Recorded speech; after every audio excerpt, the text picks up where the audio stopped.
Olá! Vamos falar mais e bastante sobre um tema muito pertinente, muito frequente, que deixa os coraçõezinhos dos papais e das mamães muito apertados, que é febre. Sim, ela! Tem até um termo que a gente utiliza para falar dela, que é a febrefobia, o medo da febre. Por que esse pânico da febre? Vamos tentar esclarecer todas as dúvidas dos papais, das mamães, dos cuidadores a respeito da febre. E a gente fala muito de febre e uma coisa interessante que às vezes a mãe chega no consultório e diz para mim, me pergunta, doutora, quando é que meu filho está com febre? Qual é a temperatura que a gente considera febre? E é interessante essa pergunta, porque alguns trabalhos científicos eles são diferentes nessa questão. Se você pegar estudos europeus, estudos norte-americanos, estudos latinos, eles têm, dependendo do estudo, eles têm alguma divergência nesse valor de febre. Aqui no Brasil, a gente segue a Sociedade Brasileira de Pediatria e para nós pediatras, febre é considerado a temperatura axilar. Ah, por que axilar? Porque a depender de onde você tira a temperatura, esse conceito e esse nível muda. A temperatura axilar acima de 37,8 graus Celsius, tá? Aí como é que eu meço, doutora, essa temperatura? A gente tem o costume aqui no Brasil de medir a temperatura axilar, mas em outros países existe o costume de medir a temperatura em outros sítios, em outros locais. Então existem termômetros, dispositivos para se medir a temperatura em outros locais do corpo. Quem tem animal, quem tem cachorro e gato que leva no pet, já deve ter notado que normalmente os veterinários, eles medem a temperatura onde? No ânus do animal.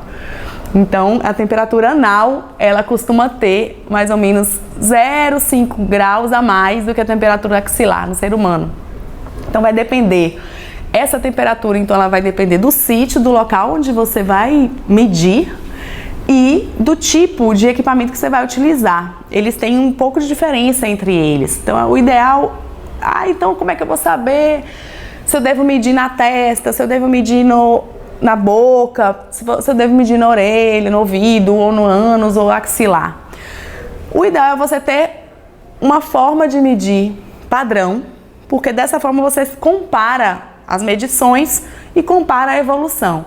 Não necessariamente aquela medida precisa estar precisa ou exata naquele momento, mas pode te dar um direcionamento. Você mediu a temperatura axilar do seu filho, estava a 38 graus.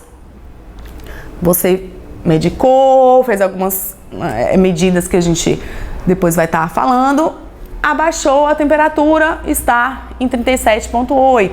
Então você vai acompanhando. Pode ser que se você tivesse medido com outro dispositivo, tivesse dado 38,2, mas quando você mede de novo depois das condutas que você tomou, ela estaria lá em 38 ou em 37,9, significa que está resolvendo ou está aumentando. Esse parâmetro já serve para a gente ter um guia. E quais esses dispositivos? Então, como eu falei, a gente tem vários tipos de termômetro. Temos o termômetro antigo, do meu tempo, que quando eu era criança, a gente utilizava só esse, que era o termômetro de mercúrio. Esse termômetro eu não tenho em casa, porque hoje em dia a gente considera ele muito perigoso, justamente por causa do mercúrio, dessa bolinha prateada que tem dentro do termômetro. E esse termômetro de mercúrio, se quebrar, ele libera essas bolinhas. Eu me lembro que a gente quebrava, o termômetro às vezes caía, e aí ficava aquelas bolinhas de mercúrio que elas parecem meio aquosas, meio gelatinosas, e a gente ficava correndo atrás do mercúrio, e aquilo é super tóxico.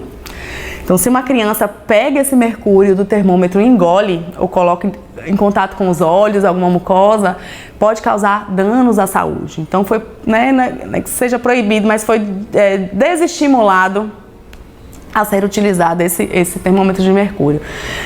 Por exemplo, no consultório eu não utilizo, porque imagine, primeiro que é difícil de você medir, porque você tem que ficar 3 minutos com esse termômetro de mercúrio na axila, a criança está agitada, às vezes está com febre, está cansada, nervosa, chorosa, é difícil de você realmente manter o bracinho da criança, e é aí fácil de quebrar e de ter essa consequência da intoxicação. Mas ele é um método e é um tipo de termômetro muito preciso, mais do que esses digitais que a gente tem hoje em dia. Vou mostrar aqui um exemplo. Esses digitais, né, que você encontra mais comumente na farmácia, vou deixar aqui a marca, né, no qual você liga o termômetro, você também mede na axila. Apesar dele apitar, ele apita teoricamente quando a temperatura da criança fica, né, com a mesma temperatura ali do termostato, mas o ideal é que você fique também 3 minutos, do mesmo jeito que a gente fica no termômetro de mercúrio. Eles não são tão precisos, mas como eu falei no início, dá uma noção de que está com uma temperatura elevada e você vai fazer o acompanhamento dessa temperatura ao longo do tratamento e aí ele funciona para dizer para que lado está indo, está aumentando ou está diminuindo, se você utiliza o mesmo dispositivo. Por isso que às vezes a mãe chega também no consultório e diz assim: ah, doutora, eu medi com um termômetro, ela tem vários tipos de termômetro em casa. Eu medi com o de mercúrio, deu tanto. Eu medi com o digital, deu tanto. Eu medi com o de testa, deu tanto. Não faça isso, porque você perde o parâmetro. Então, o ideal é você escolher um dispositivo e utilizar aquele. Você vai ter mais traquejo, mais costume. Ah, não, você sabe que quando aquela temperatura está um pouco mais alta, você tem mais costume com aquele equipamento. Eu uso no consultório esse tipo de termômetro, que a gente faz termômetro de testa, que a gente coloca em direção à testa do bebê. A gente liga, tem um visor, a gente direciona para a testa e ele dá a temperatura imediatamente. 36,7, não estou com febre, estou bem. Porque ele é rápido, imediato, e no consultório, como eu falei, as crianças ficam agitadas, estão nervosas, chorosas, não dá para você ficar apertando o menino, a mãe já está estressada, a criança também. Então eu utilizo ele, porque ele não é tão preciso como o termômetro de mercúrio, porém ele é rápido e ele me dá o que eu quero saber, se está com febre ou não. Para mim, naquele momento no consultório, não me interessa especificamente o nível da febre, e sim se está com febre ou não está com febre. Então, para isso ele serve bem. Se você quiser utilizá-lo, a mesma coisa, utilize só ele, somente ele, porque você vai ter o parâmetro para você acompanhar. Outros termômetros não tão comuns aqui no Brasil são os termômetros nos Estados Unidos, utilizam muito. Parece com esse termômetro de testa, ele tem um dispositivo tipo um cone que você introduz no ouvido e ele mede a temperatura aqui. Você pode também utilizar o mesmo termômetro de mercúrio ou digital para medir a temperatura sublingual, debaixo da língua, ou anal. Mas eu acho super desconfortável, né? A criança já está estressada, não vai conseguir ficar com um termômetro na boca 3 minutos, nem tampouco no ânus. Então a gente aqui no Brasil prefere medir a temperatura axilar mesmo ou utilizar esses de testa. E sendo acima de 37,8, né, o número mágico aí da febre que a gente considera. A febre, ela é um sinal de alguma coisa não tá certa aí no organismo da gente. Então, quando a mãe chega ou me fala no telefone, ou chega no consultório falando: doutora, meu filho tá com febre, o que é que eu faço? A gente tem que acalmar esse coração e dizer, eu sempre falo para as mães: mãe, febre não é doença. A gente não deve tratar a febre. Porque especificamente, né, a gente está como se fosse uma doença a ser combatida. Não, elas têm isso no imaginário. Se a gente combate a febre que é causadora de tudo e tudo vai melhorar se a febre baixar. Não é bem assim. A febre, ela tem muitos benefícios também para o organismo do bebê. Sim, mas a febre é boa, então... Né? Por que ela existe? Por que existe esse sinal de febre? Porque alguma coisa entrou em contato com esse organismo que fez com que o sistema imunológico despertasse. Então, muitas causas aí. E significa que o bebê ou a criança está respondendo. Ele libera através da febre, a gente faz vasodilatação, os vasos ficam maiores, o fluxo sanguíneo aumenta, levando células e substâncias de defesa que vão justamente defender o nosso organismo contra os agentes infecciosos ou químicos ou físicos que enfim, fizeram esse desequilíbrio, que sim, esses sim causaram ou causariam alguma doença.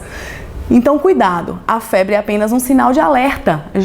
Ela nos diz muito do que está acontecendo dentro do organismo desse bebê, ou dessa criança, ou desse adolescente. Então, a gente não deve ter esse medo, essa febrefobia e nem essa agonia de combater a febre a qualquer custo. A febre é tão importante que a gente vê assim, a gente vê e tem dados estatísticos que mostram que 20 a 30% das consultas, imagina, no consultório, 1/3 praticamente, a gente tem febre como sintoma principal. Olha só, é muita coisa. E se você for transpor isso para as emergências, 65% das queixas nas emergências tem a febre como sintoma também. Se você for ainda colocar para o contato direto com o médico, telefone, WhatsApp, 75% desses contatos, e realmente eu comprovo isso aqui, ó. Febre, começou com febre, tem a ver com febre. Então, realmente, é muito importante você saber o que é, saber que existe uma defesa do organismo, que é importante que a febre exista para combater o que está acontecendo e saber medir, mensurar essa temperatura, acompanhar a medida da temperatura e saber que nós consideramos febre a partir de 37,8 graus Celsius aqui no Brasil, da medida axilar, como eu falei.